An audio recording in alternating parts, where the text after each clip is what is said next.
ఈరోజు గుడివాడ 8వ వార్డులో తిరుగుతుంటే రోడ్లన్నీ చాలా అద్భుతంగా ఉన్నాయి. ఇవన్నీ మన గవర్నమెంట్ లోనే వేసినాయని చెప్పేసి అందరూ చెప్తా ఉన్నారు. అలాగే ఇక్కడ వాటర్ సమస్య చాలా దారుణంగా ఉంది. ఎదురుగుండా ట్యాంక్ కనపడుతున్నా కానీ గుక్కడి నీళ్లు తాగడానికి ఎవరికి లేదని చెప్పేసి వాళ్ళందరూ బాధపడుతూ ఉన్నారు. తెలుగుదేశం ప్రభుత్వం హాయిలోనే కట్టారండి ఎప్పుడో, అయినా కానీ దానికి కనీసం కనెక్షన్స్ ఇవ్వట్లేదని జనాలు చాలా తీవ్రమైన బాధలో ఉన్నారు. 4.5 ఏళ్ళు అయింది, రాలేదు, ఏమి ఇవ్వలేదు. రేపు పొద్దున ఎలక్షన్ అవుతున్నాయి కదండి, మళ్ళీ వస్తాడు, మళ్ళీ వచ్చి మీకు అందరికి వాటర్ కనెక్షన్ ఇవ్వబోతాను, ఈసారి ప్రభుత్వం రాగానే నా మాట నమ్మండి అని చెప్తాడు అని చెప్పి వాళ్ళ బాధ ఏంటంటే మేమెవరో నమ్మం ఈ సొల్లు, మళ్ళీ నమ్మేస్తారు అనే బాధ వాళ్ళ మొహంలో కనబడతా ఉంది. నిజంగా ఎంత దుర్మార్గంగా ఇన్ని సంవత్సరాలుగా గుడివాడ పట్టణ ప్రజల్ని మోసం చేసుకుంటా చాలా దరిద్రంగా సహించుకుంటున్నారు ప్రజలందరూ.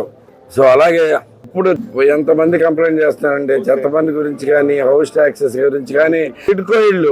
నేను ఇప్పుడు దాకా అనుకున్నాను కాంగ్రెస్ కార్యకర్తలకు ఫ్రీగా ఇచ్చుకున్నారేమో, వైఎస్ఆర్సీపీ కార్యకర్తలకు అనుకున్నాం.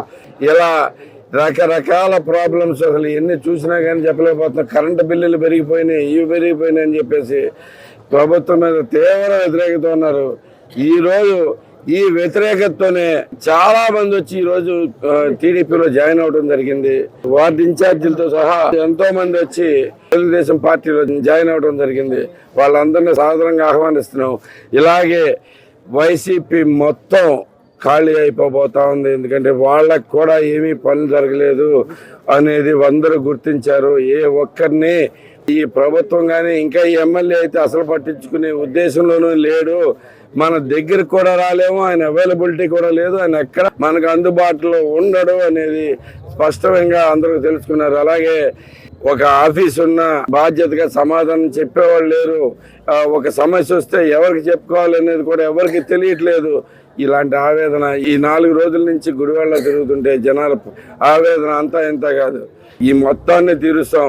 నేను ఒక గ్యారంటీ ఇస్తున్నాను, ఇక్కడ గుడివాడలో మళ్ళీ నా గుడివాడ నేను అభివృద్ధి చేసుకోవాలి, దాంట్లో నాదో పేరు ఉండాలి అనే ఉద్దేశంతో నేను ఈరోజు గుడివాడ రావటం జరిగింది.